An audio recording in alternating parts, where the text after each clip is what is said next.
and a half today. I'm going to give just this will be, I think, the final time I'll be giving a lecture. This is a brief description of the effects of nuclear weapons, their physical and biological manifestations, and then Professor Nath will take over. And then there's for every course in the Goldman School, there is I guess it's a kind of survey or a little questionnaire card that's going to hand out and have you do today. So today I'm going to talk about nuclear weapons effects.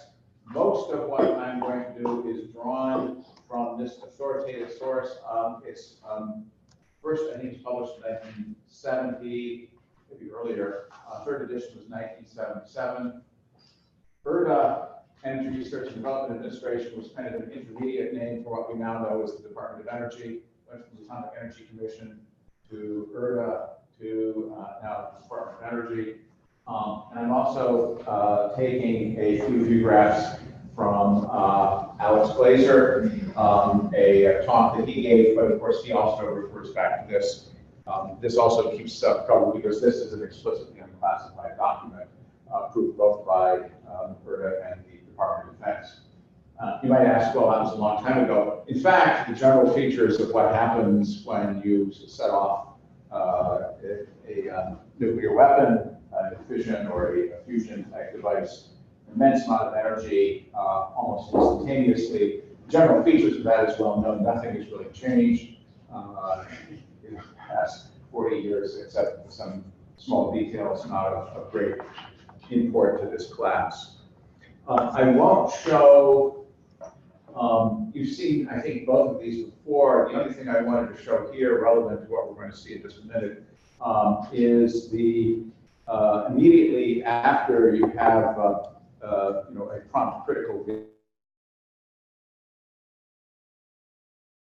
reaction, and we did the calculation. Of course, this all takes place literally in a fraction of a microsecond. We release this immense amount of energy in the atmosphere. You have or subsurface as well. You have the formation of a fireball, and this all takes place in a very short fraction of the time. This energy begins to radiate outwards, and then you end up with a briefly stable configuration. It's an atmospheric burst of a sphere with a relatively well-defined edge, where the entirety of everything inside that sphere is ionized. The temperature is at several tens of millions of degrees, and as just for reference, Boltzmann's constant times temperature. That's the energy. That's energy. This is temperature. This is Boltzmann's constant.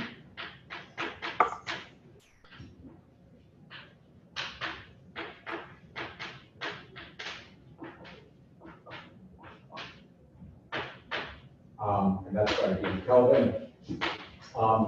Just as a rule of thumb, in interchanging units, 11,600 degrees Kelvin is 1 electron volt of energy. Now, if you remember your atomic physics, the simplest atom is hydrogen, and the Rydberg, the fundamental unit of energy, the amount of energy to take the electron from the 1s state, about s state, and pull it out and ionize it is 13.6 electron volts. So when I'm talking about a fireball that has 10+ million degrees of temperature, you're talking about something that would be 100 electron volts or higher. So you're talking about temperatures which are adequate to deeply strip all the atoms in there. And so a fireball is a plasma. So there's no more neutral, nothing inside there is neutralized. It's all a fully ionized, highly ionized plasma. Sometimes, depending on the Z atomic weight of the atom, it will actually be fully stripped. So how is the energy partition? There are 4 manifestations of the energy. Blast and shock, thermal radiation, and thermal radiation coming from the fireball itself. The initial nuclear radiation, which of course comes from the chain reaction itself. There are fission fragments, of course, they stop relatively soon. And then the neutrons, gammas, and X-rays. And then there's the residual nuclear radiation, which will depend on exactly where that burst took place. It will be relatively minor if it's an air burst or extra atmospheric burst.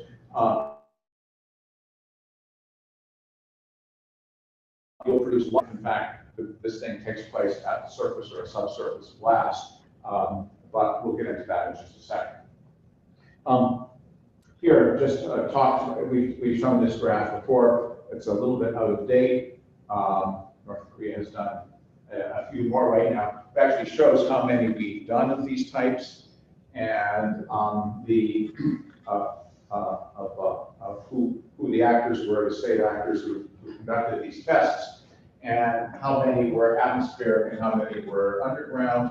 The US and Russia have agreed, post 1962-63, all of our tests thereafter until the early 90s were done underground. UK, France, and China continued for a while at doing surface or atmospheric testing, but also took their programs underground. So we talked about 5 different types of bursts. We'll talk about air burst, high altitude burst. Both the US and the Soviet Union have done a limited number of tests at very high atmospheres, actually launched either by a balloon or a rocket. To look for effects of nuclear weapons at the fringe of space. Underwater bursts. I showed you a video, I think, shortly after the war in 1946. I'm trying to remember what the shot series was, where we took some old sort of derelict ships in the South Pacific, and then looked at the integrity of the hulls when we did both an atmosphere burst above this mothball fleet and also under the water to look at the effects of to what degree ships were damaged or their hulls were snapped in the effectiveness of nuclear weapons to damage or put ships out of commission. Underground bursts, we do all the testing since US, Russia, Soviet Union done since early 60s have been underground. I think even the Koreans have done their tests underground 2,000 feet to contain the products that are produced. And then surface bursts or above the surface, a special class of underground burst is the ones we talked about. This was Teller's dream and also carried out to a limited degree in the former Soviet Union to use nuclear weapons for exploration of their possible civil construction utility. And this was a mixed, with mixed results at best. And let me just say it's not, these things were not continued wisely. Okay, roughly the energy partitions into 2 halves. You have the initial blast, the pressure shock wave. When you create the fireball, you're displacing a very, very large amount, very, very large volume like this. And then you have the thermal radiation and the nuclear radiation which emanate from the fireball, which is the other 50%. Most of it, in fact, is in thermal radiation, in light, UV, soft X-rays. One thing, if you look at the size of the fireball, if you look at a Trinity type device where the fireball was about a quarter of a mile in diameter, and then when you get into the thermonuclear weapons, the first of which were in the megaton range or several megaton range, they tended to be the size of cities. The fireball actually in the Mike shot was, I think, about 4 miles in diameter. And that basically the energy of the shot, of the explosion, goes like the volume of the fireball. The scaling is roughly linear. So in fact, the radius will increase as the cube root. In fact, if you do the simple scaling from 20 kilotons up to something like 10 megatons, you actually, that does correspond to something like a quarter of a mile to 4 miles. If you take the cube of that, that's roughly usually that ratio. Carl, there's a. Sorry, I don't know if this is publicly available, but is this distribution dependent on the device, or is any nuclear explosion going to happen? You can tailor. We'll talk a little bit about. In fact, we'll talk relatively. And it's a topic of not terribly great importance. One can tailor devices that are called enhanced radiation weapons. In fact, during the peak of the Cold War, the U.S. developed something called the Neutron bomb. And that was something that produced relatively little blast, but a great deal of more neutron radiation. And it was to be used against troops in the conventional scenario of the Soviets coming through Germany, through the Fulda Gap, and so forth. How would we blunt an infantry advance like that? The Europeans cynically said that the Americans developed neutron bombs so they could visit the cathedrals after the war. And it was also one of these ideas that ultimately people set aside, this is a really bad idea, and I think we did not pursue that any further.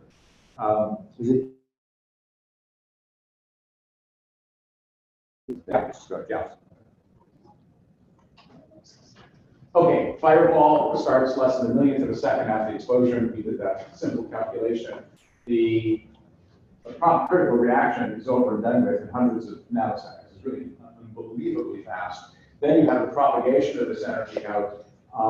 In the pictures you've seen, for example, the aerial photograph, aerial video you saw even of the thermonuclear test, it took a finite time for that fireball to evolve, and then it reached a finite size and paused. So actually everything there was ionized and nothing proceeded anymore. And then, of course, you had, because of this very, very rarefied, this thing began to convect, to lift up into what became a mushroom cloud.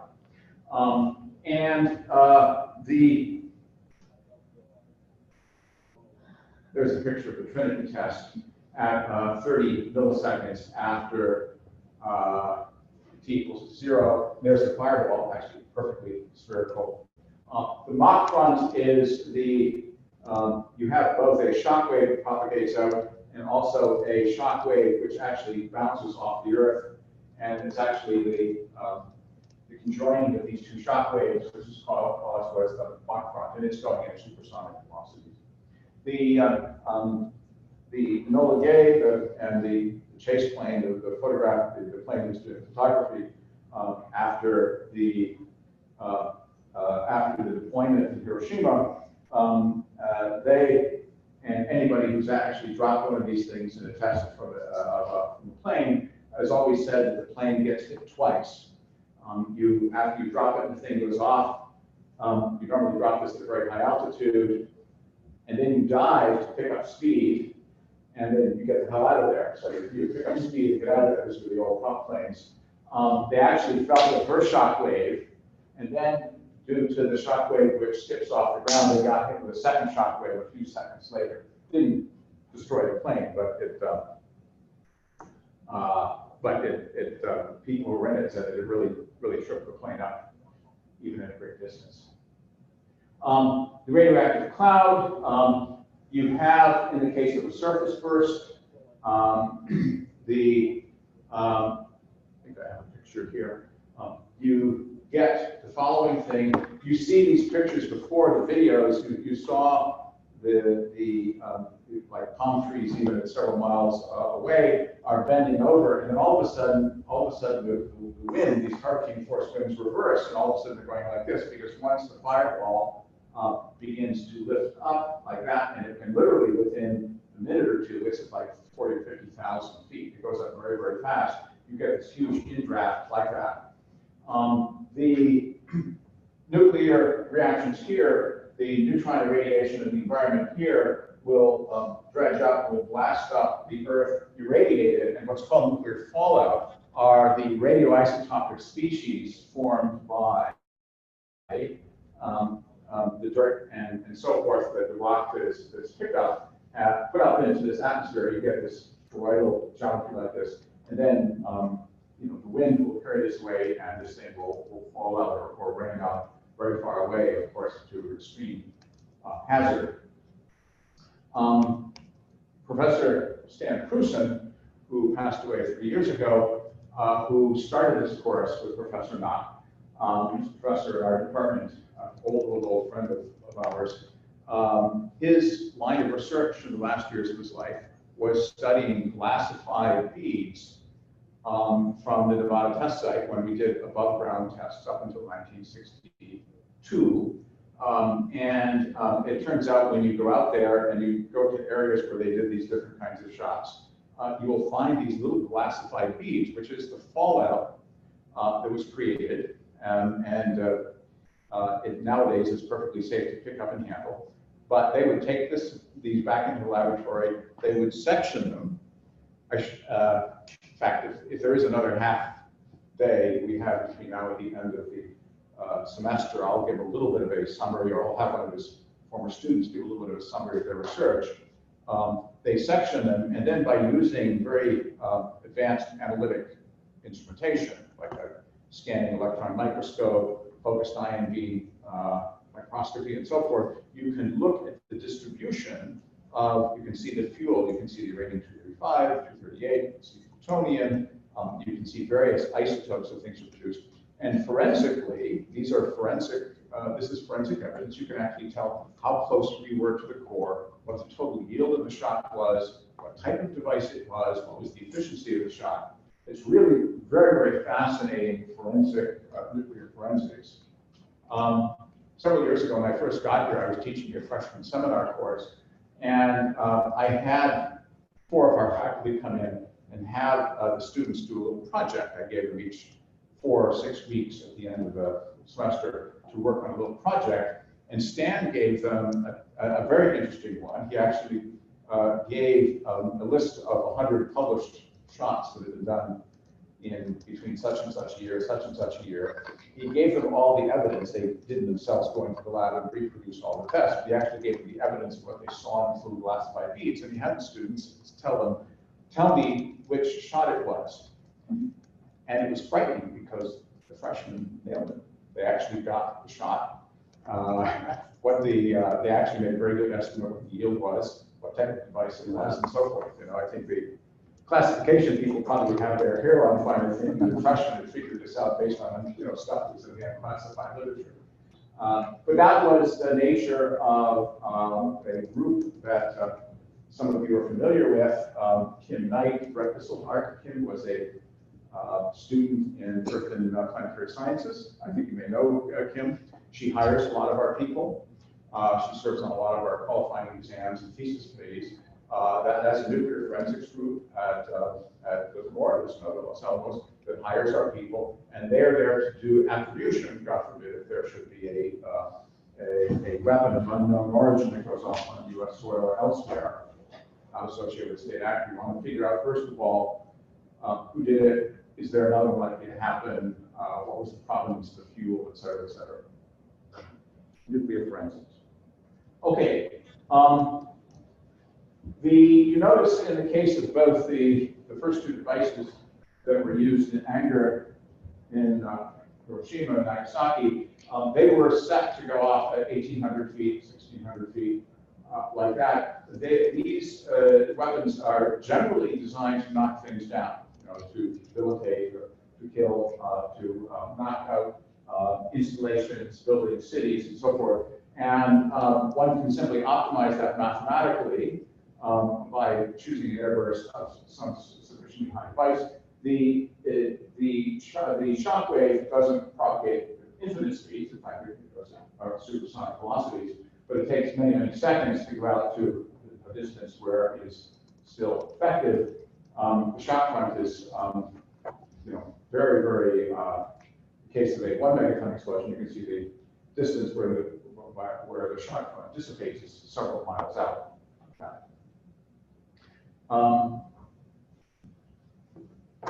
Okay, and we talked about the initial, and we'll show a little bit of a graph later on for a kiloton type device at a 500-foot burst altitude. And then we talk also here about the material lifted up and falling out. I was looking at it, as I say, YouTube contains a lot of very good information. The Castle Bravo shot that ran away because they did not appreciate the fact that fast neutrons on lithium-7, which is the bulk of the lithium in the secondary, was I think 60 or 70% of it. Also, under inelastic scattering, produces tritium, so you actually have 3 times as much tritium as if you thought you did. And therefore, the yield of the device ended up being about a factor of 3 higher than design. The last people in the atoll were in a fortified bunker, something like 35 kilometers away, and they immediately realized they were in trouble. The cloud went out immediately, literally within a matter of a minute, up to something like 30 miles. The wind shifted. They were right in the way of this fallout, and they had to get out of there quickly. So, in fact, a naval ship that was there, the helicopter, was called in to, get them out. They actually picked up a lot of dust and fallout, even at the very large distance they were at, even within the space of 15 or minutes or 30 minutes like that, and then got them on board the ship. And they even after washing and showering, they were still radioactive for the surface radioactivity on the body was there for a very, very long period of time. The plume, I'll actually show a graph of this later on, this Japanese fishing boat that happened to be in the area was like 150 kilometers away, and they received lethal amounts of radiation, or actually, and one of the sailors on the boat actually died. Of course, this did not sit well with the Japanese afterwards, as had happened a few years before.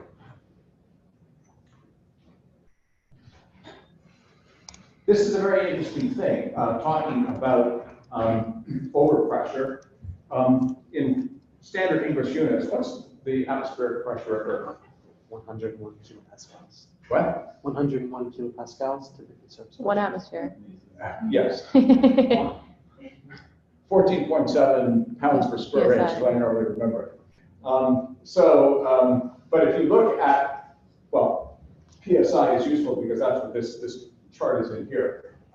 A typical wood frame house, if I instantaneously overpressure, if I have like a pressure wave comes here, at only 1/3 of an atmosphere additional pressure, boom, the house gets imploded like that.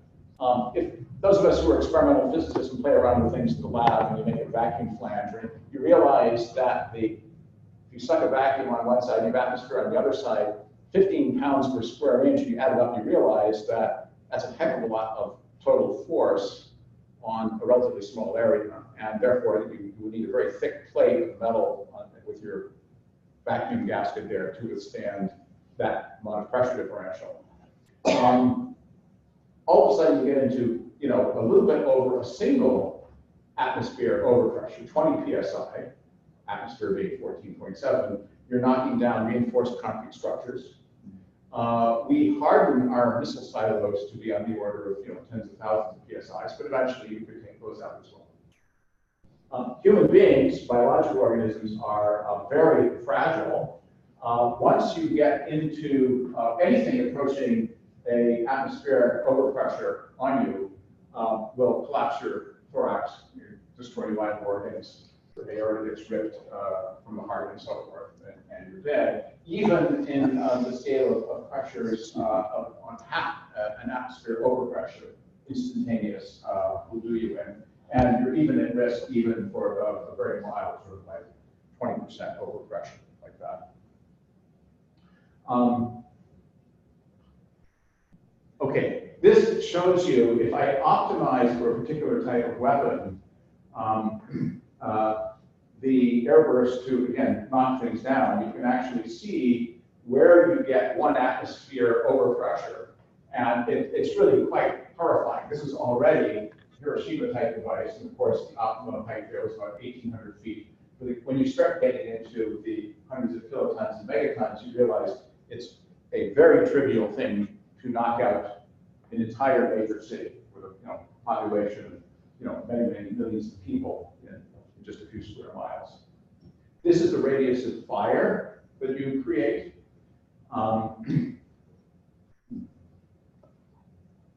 Those of us who are East Coasters, this is focuses the mind.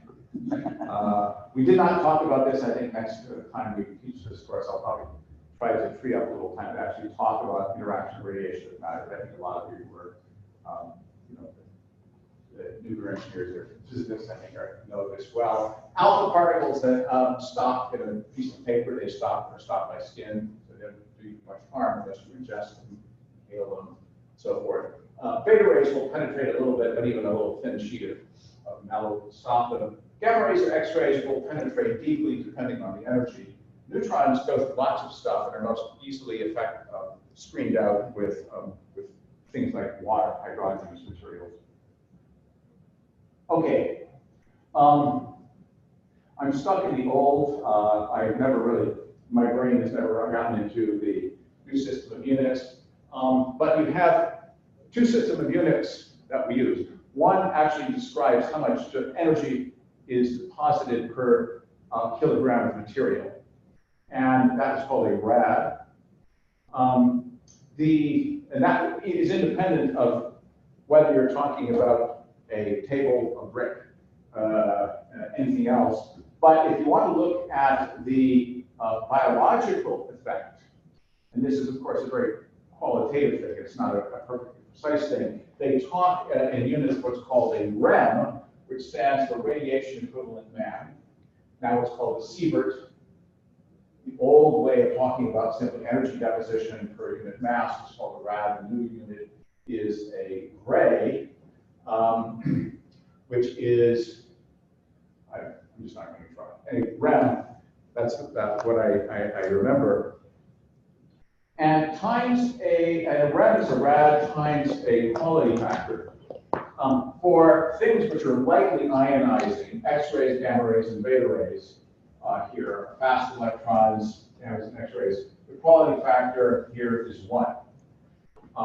In the case of things which are more heavily ionizing, these are things which are more dangerous, for example. For example, a neutron will hit a proton in one of your water molecule in your body or some kind of biomolecule, and the proton will lumber along, and slow charge particles going through biological material are very dangerous because they actually do a lot of ionization damage.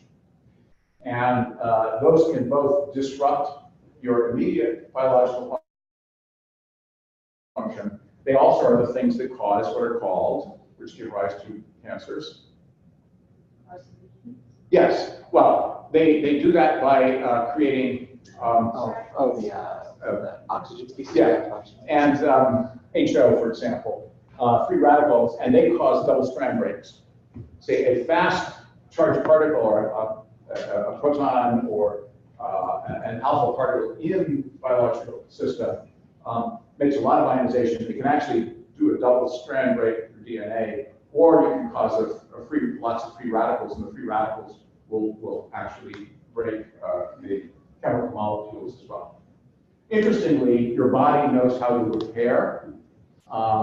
In fact, it's repairing single strand breaks all the time, and double strand breaks all the time, with the exception of very, very few. In fact, I heard some number recently. Who's a biologist around here? Who knows something?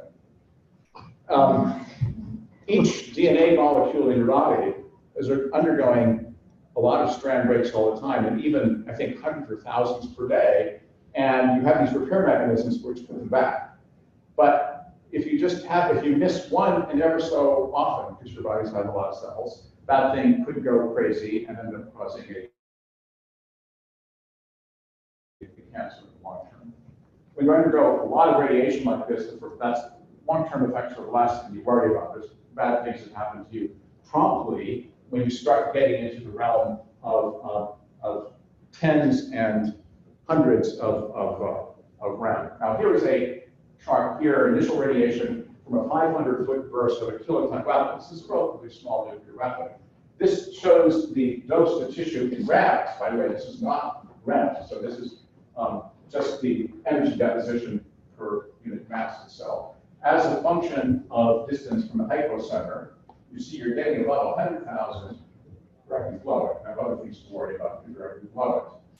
Last thing you worry about is the radiation. But even at a distance of fractions of a mile, you're getting like 1,000 rads, which for the case of a neutron, that would be like 20,000 rads. And even here, here you're below 100, you're still talking on the order of, let's say, something like 10 or 15,000 rad, even at distances approaching a mile. Someone asked about enhanced radiation weapons. If I may, here's the neutron flux, the total radiation associated with this thing we call a neutron bomb. So what are the effects? You saw the movie, we showed that little film clip from the movie 1989, Little Boy and Fat Man, which actually, as part of it, showed the criticality accident in May of 1946, where Louis Slotin, this young physicist, weapons scientist, was killed in this experimental demonstration where the neutron reflector came together and they got a prompt critical reaction or the critical assembly in the laboratory down at Los Alamos. 500 rem is typically known as LD50. That generally means 50-50. Either way, you're going to undergo a lot of suffering. You're going to suffer a great deal and possibly live, or you're going to suffer a great deal and then you're going to die live at a time scale of weeks or months. Like that. And it just shows you that you get a large amount of radiation all at once. You will notice it right away. In fact, if you remember the description of the criticality action of Los Alamos, literally within a matter of a minute or so, Slotin felt very ill, went outside and threw up. And that was the first thing that happens to you when you undergo get a severe amount of radiation like this. The body, you can think of the body as having been kind of a series of fuse boxes of different rays. A human body has actually evolved to protect us against long-term cancers. And what gets you when you're in several hundred rem territory are these what are called the crypt villi cells. They're actually the stem cells in your gut. So you have your large intestine there, and you have these cilia there, which keeps things moving and absorb water and nutrients. In the crypt, what's called the little valley in between the cilia, you have a stem cell, and it produces other cells, and the cells kind of migrate off, and a couple of weeks later they slough off this little hair-like thing, so it's microscopic in size. Those other things aren't going to live very long, and it doesn't matter whether you give them a radiation insult. But if you give a radiation insult to the stem cell in the crypt, since it stays there for the entirety of your life, that's what's will give you a cancer. The body has evolved in a way that if you give it a certain amount above a certain threshold of radiation insult, it undergoes what's called apoptosis, which means programmed cell death. What keeps us alive is the fact that our cells actually are sensitive to levels of insult. And when they've been insulted, chemically, heat, radiation, even mechanical shock and so forth, they will actually say, it's better for the greater good of the organism if I just commit suicide and take myself out of play. That's what happens in order to prevent a long-term cancer. The body, the crypt villi cells will undergo programmed cell death. But if I kill most of them instantly like that, you're going to start hemorrhaging and infecting and undergoing a very painful death right away. So that's the lowest fuse in the human fuse box. If you didn't have to deal with that, then you have to deal with things up in the 2000 rem. Okay, acute whole body exposure to radiation. I want to move along here. The rest of the time does not, but here is LD50. You are doing lots of bad things to your bone marrow there, even at much lower level radiation. Yeah, remember multiply by 100 to get up into round. Okay. This was particularly poignant for me. I was born there and lived over here. So this shows you that this is a Bravo, Castle Bravo type test. Even with the space of these are 96-hour, like 4-day contours, you can see you're getting immense amount of radiation even in the New York area, sort of like 200 miles away, very quickly. Now, most of the radiation decays away. That is a short half-life. You have a series of kind of overlapping exponentials. So even a few hours afterwards, the radiation level has gone way down. And I think I did tell you, you can see on YouTube, these exercises we did with the GIs lots and lots and lots of times right up to 1962, where we'd shoot a artillery projectile fission type weapon. Somebody would blow a whistle, they have all their gear on, and 30 minutes afterwards, they'd march right into ground zero. And I met a guy once who had actually gone through 5 of these things, so it was perfectly fine. Not something you want to do, but that was his job in the Army in the 1960s. Something I think you should be conversing with, because lots of your friends will tell you, ask you, about the effects of radiation from who knows what, Fukushima, Chernobyl, and so forth, or getting a dental X-ray or whatnot. We get lots of radiation all the time, our whole lives, even if you never have a dental X-ray, even if you never go into a CAT scan machine or undergo taking nuclear medicines or whatever, simply from the fact that the Earth's crust and all the stuff we build buildings out of are 1 part in 10 to the 5th uranium thorium. They're undergoing fissions all the time, and there's betas and gammas and neutrons coming out. If I take a Geiger counter in this room, it's clicking all the time, and that's not because we made atomic bombs in the 1940s. Okay? That's just, and we get lots of cosmic rays coming in as well. Airline pilots and flight attendants get much more radiation flying across. I think you fly across the country, and you're getting the equivalent of 2 or 3 chest X-rays. You do it all the time. Before you go, what's thoron? A good question. I saw that too. I think it might be other products in either the uranium lead chain, but go find that out for us. It's not an element. Last thing I want to talk about is EMP, which is quite timely, electromagnetic pulse. We noticed something in some of the hardtack shots after the war, and then we actually, the U.S. Did a few shots, I think part of the, what was it called, series of shots. Anyway, the most famous of which was called Starfish Prime. This was something we shot off on a Thor rocket, and back when we did things like this, newspapers apparently carried back in the country just thought this was grand, carried a newspaper in the Honolulu Times where it says, visibility tonight is going to be great. You're going to have a great show with the Starfish Prime shot. Get out there and take a look. They did a shot over Johnston Island at an altitude of 250 miles, almost 1,000 miles from Hawaii. And guess what? It knocked out street lights, it knocked out car emissions, it knocked out microwaves, burglar alarms went off. And all of a sudden they realized that the effects of these things, sending out a huge pulse of electromagnetic radiation that can take out electrical circuits at very, very large distances. Was this part of one of the Argus shots? It was, I forget the name of I forget what it was. There was a series of 3 or 4 shots.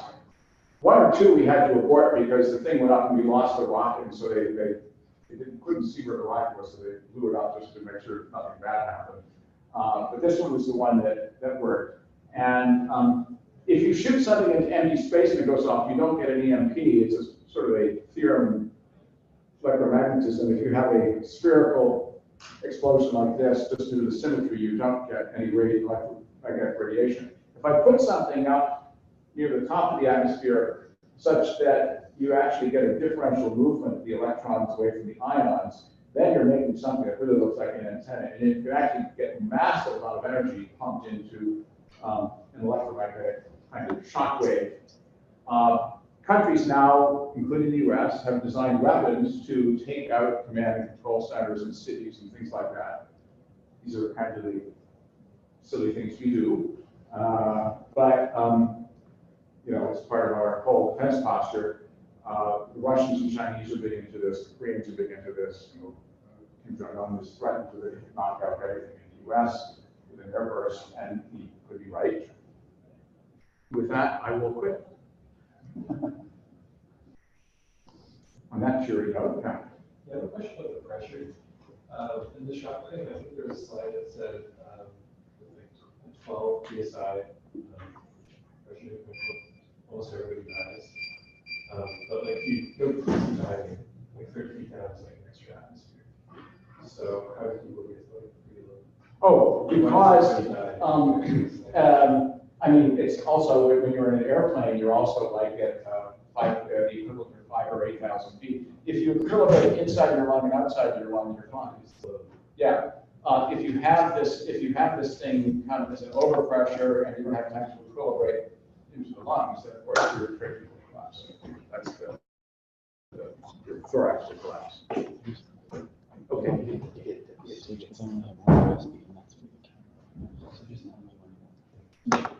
Any questions from Michigan State, Eric, or no? Okay. And then we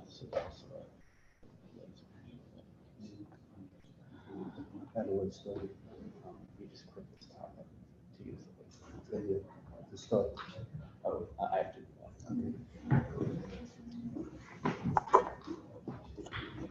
Okay.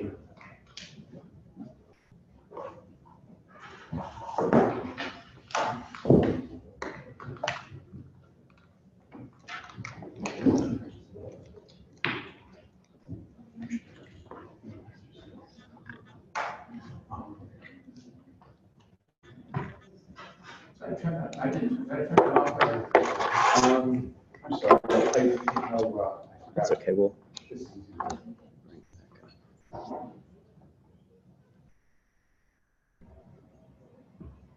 goes.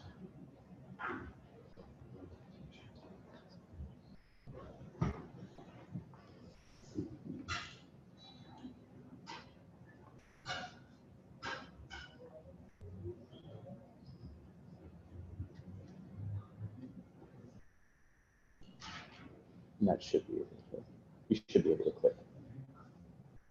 Yeah. Okay.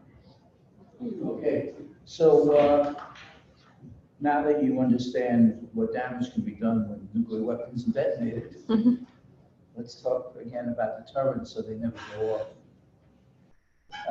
Now, Dr. Roberts, I think, gave an excellent presentation last time of extended deterrence, particularly how U.S. posture can affect the use of our allies. And it's complicated, as you heard. There's a lot of stuff in the book, in his book, you had a chance to look at, about central deterrence, about parts of the U.S. calculus dealing with the Soviet Union and Russia, and also about the Chinese, and about other bilateral conditions such as the North-South Korean situation. So I'm going to go over some of the points in his book that he did not discuss in his lecture.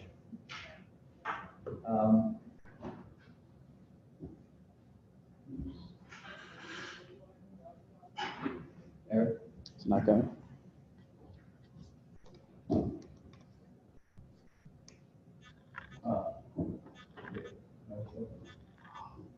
So Brad mentioned this last time, but just to review, he actually coined these terms, red and blue theories of victory. What is the adversary thinking about when they're thinking about possibly going to war with nuclear weapons? What are we thinking about? What constitutes a theory of victory? So three of our principal adversaries are Russia, China, and North Korea. And he cited in this presentation the ideas of Clausewitz and Sun Tzu. He didn't actually introduce it. Clausewitz was a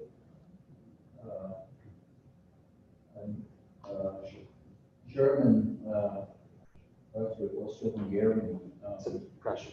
Prussian, thank you, Prussian strategist whose work is still being read today, a couple hundred years after he wrote it, if he isn't there. And he wrote about the culminating point when an enemy is not fully subdued on the battlefield, but exceeds the preferences of the victor in establishing the conditions of peace, conditions aligned with the victor's original political objectives. That's Clausewitsian definition of theory of victory from the book. Sun Tzu goes back a couple of thousand years and is still read by Chinese and read by many students of Chinese strategy. Claim that the supreme art of war is to subdue the enemy without fighting at all. So it's largely, it's a psychological concept. It's about putting you in a position where you feel no will to resist anyone, but there have been no shots fired.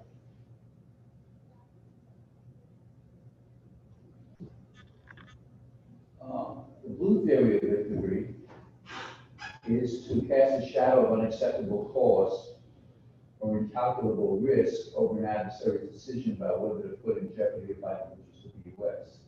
It's just going to be too risky to threaten the vital interests of the United States.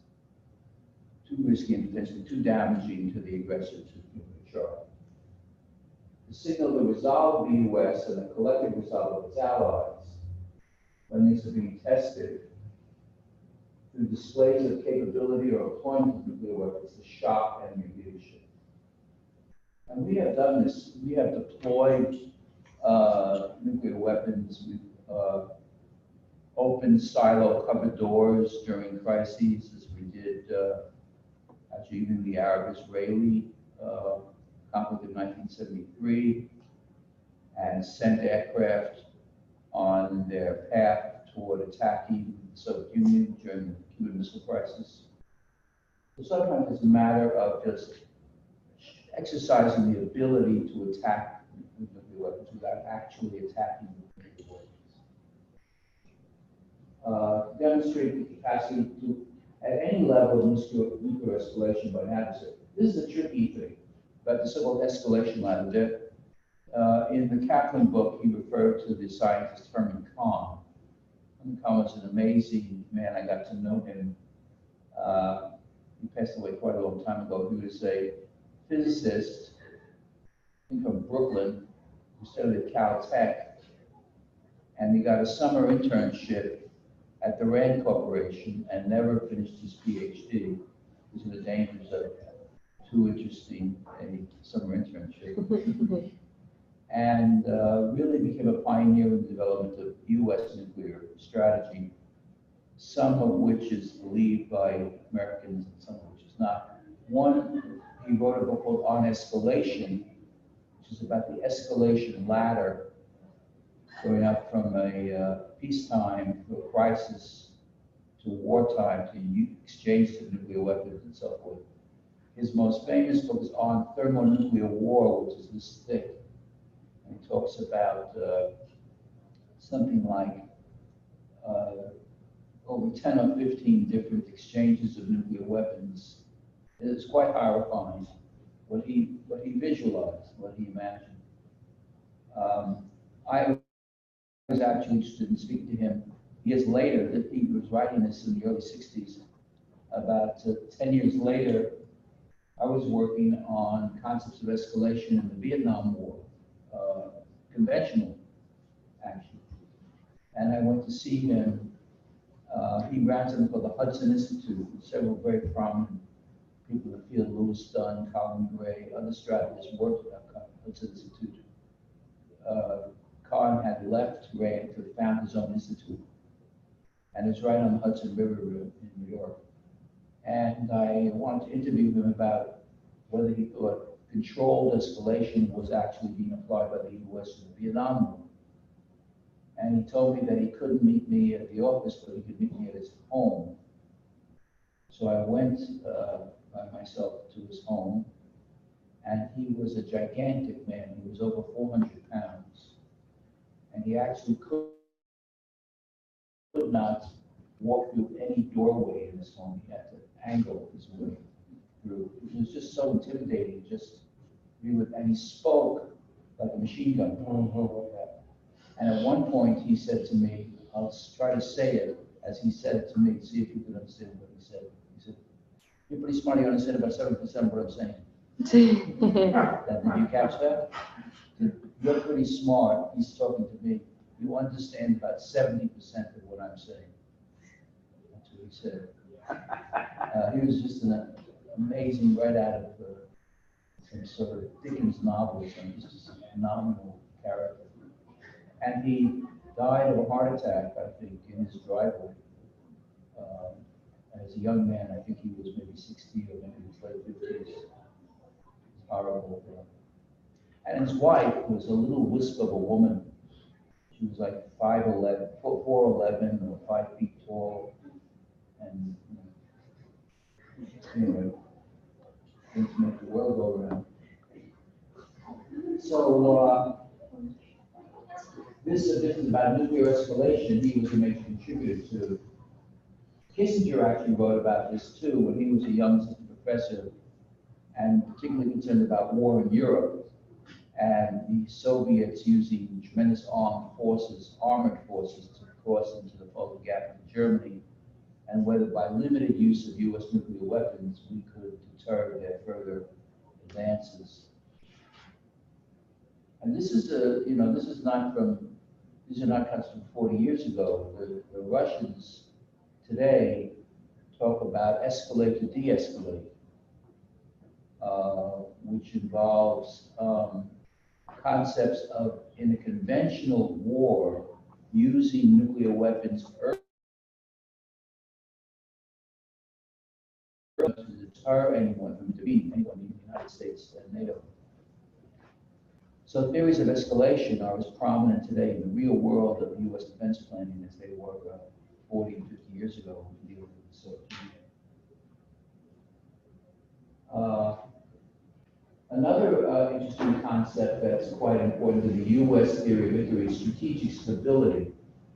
And strategic stability has three sort of definitions of three elements. One is first strike stability, and that involves the view that neither in a two-way match, a U.S.-Soviet confrontation, neither side believes it has any incentive to strike first, because if it did,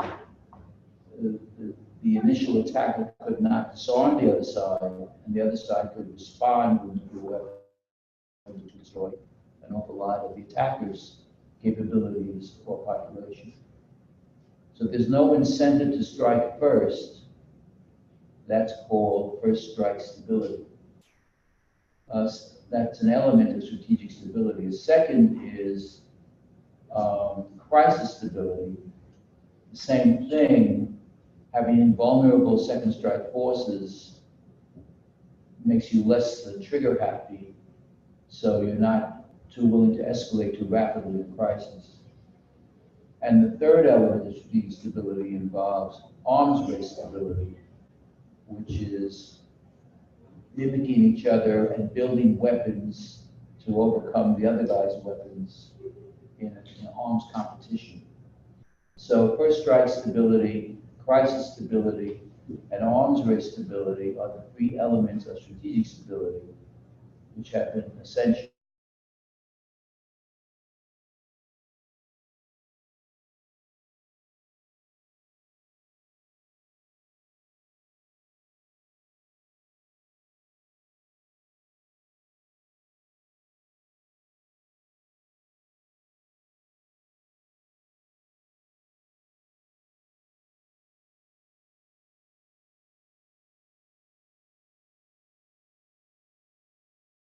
This is Therese Delpech.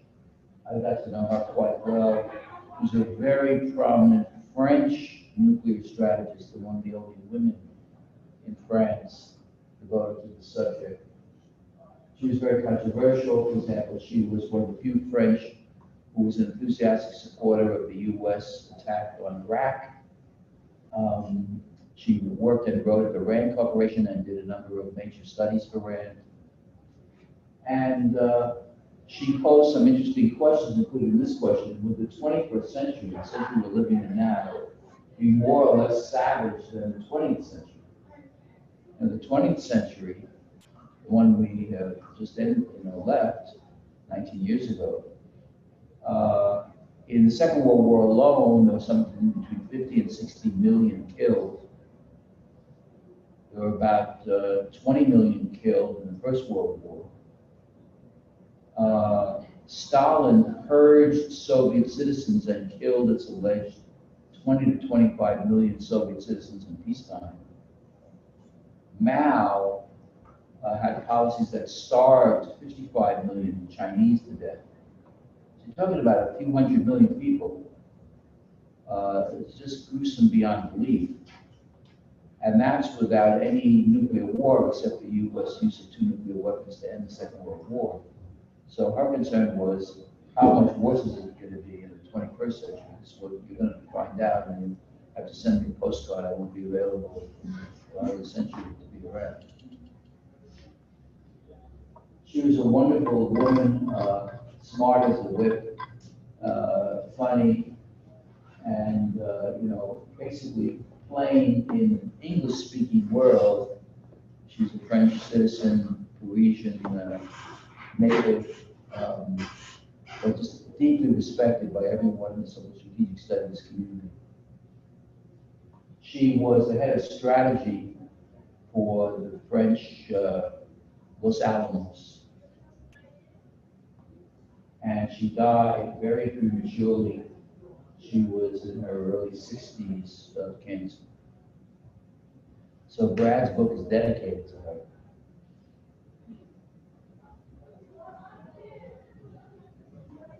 A different angle on this issue of terrorism. Well, besides building up and using them, what about reducing them?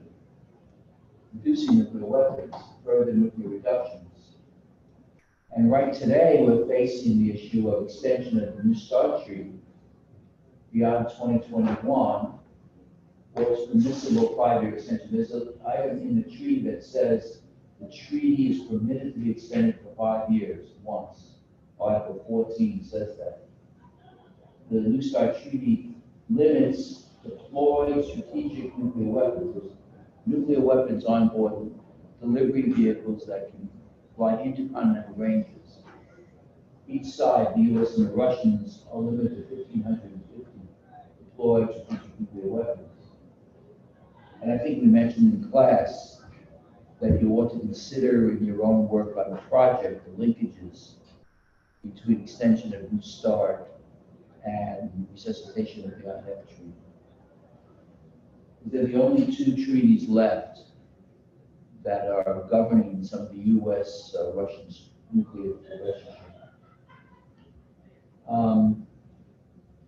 One option is for the US to unilaterally withdraw some of its European-based nuclear weapons. I mentioned the other day, the precise number is classified, but it's been publicized in a ballpark of 200 nuclear weapons based in 5 NATO member countries: Belgium, Netherlands, Germany, Italy, and Turkey. And this goes totally separate from the British and French nuclear forces, which are national-owned forces.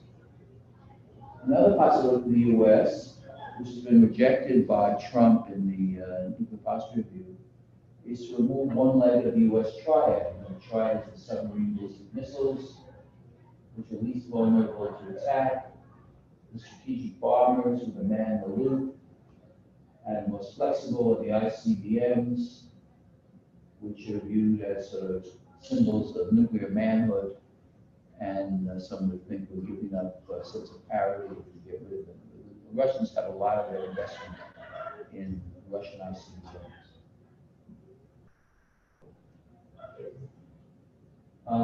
Still a different approach, these are all suggested by different groups, different approaches to further nuclear reductions, is the U.S. minimum deterrence. But the counter argument is, there's a small number of nuclear weapons. We don't need all these weapons. Just a few of them on a few cities would be enough to deter. But those in the business say shifting to minimum deterrence would encourage adversary adventurism, damage the credibility with the NATO alliance and other allies. So we haven't moved in that direction. We haven't moved in I'm trying to get back. We haven't moved in the reduction.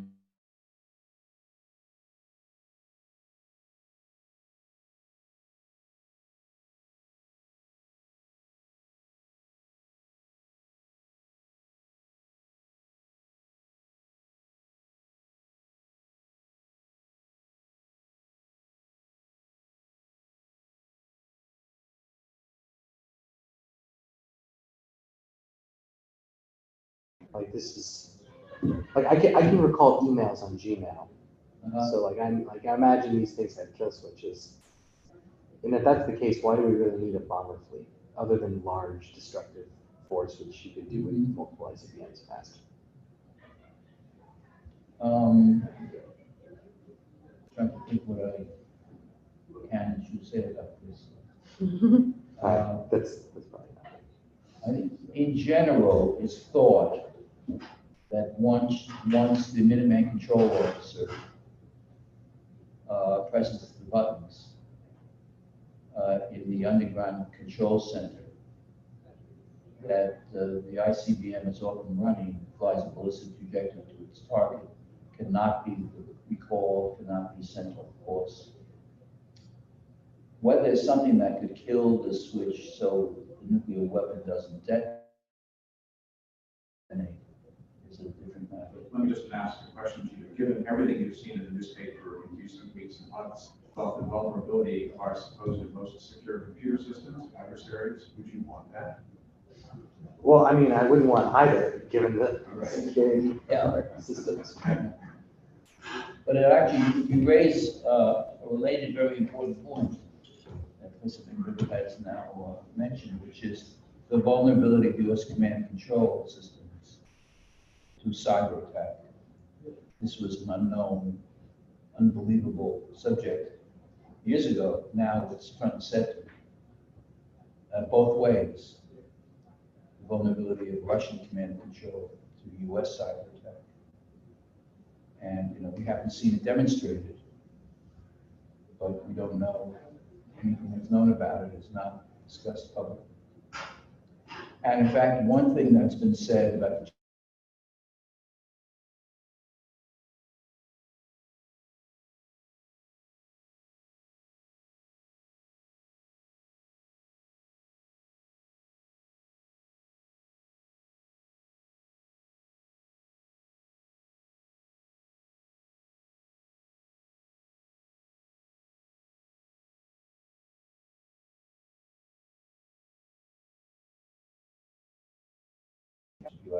worst case scenario. This is a huge subject, very hot subject in contemporary nuclear strategy.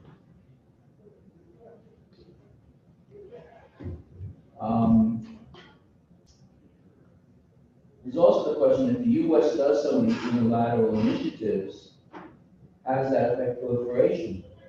Does that encourage some countries to go nuclear? Or does it lull them into a false sense of why should we care? Unknown answer. How would the U.S. unilateral reductions affect regional deterrence in Europe, in South Asia, in Northeast Asia? And how would it affect restoration or expansion of the INF Treaty, your project? So again, a lot of these are answers with no answers in the back of the book. And there's no data.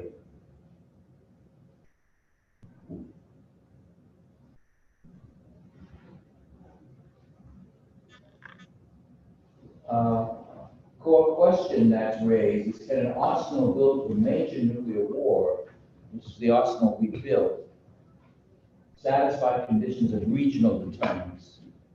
Can we sustain the credibility of our deterrence to reassure allies so that regional potential conflict situations remain stable? Or do we need new kinds of weapons to be credible there? And there is some movement, and I think Cheryl Hingarani will discuss this. We have a few more guest speakers coming. She will discuss about some of the new weapons that Trump has authorized to be developed, which relate to this question.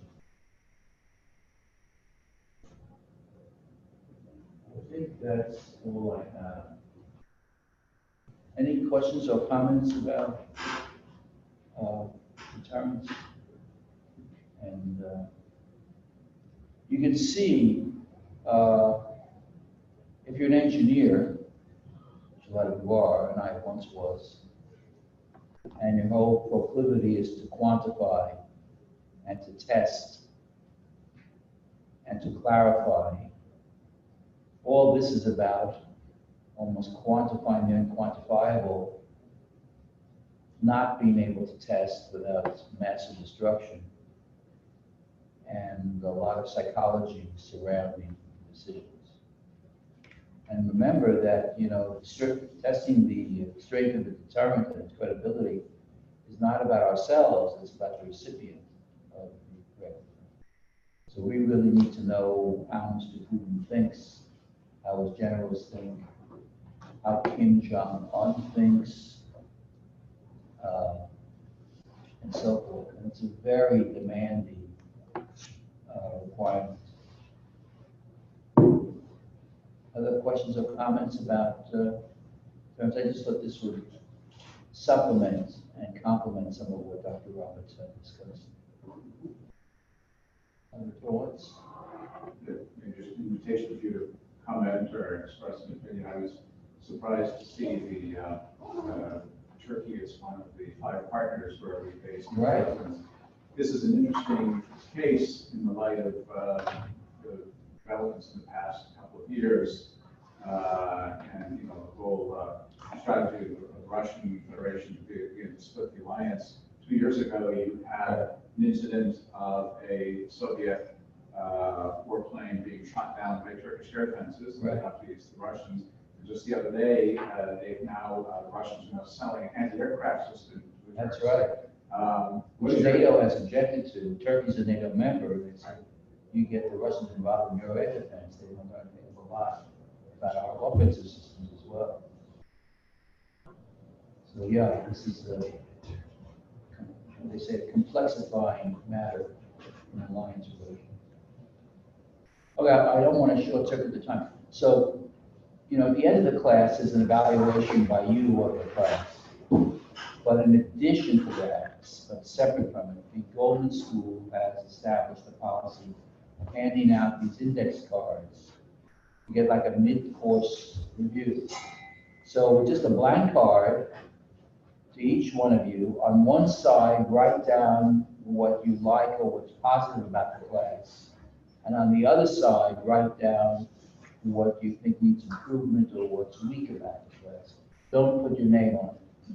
And just give them to me, and just Carl and I and Eric and Manson will look at it and see if we can improve things for the second half of the class. Is that okay?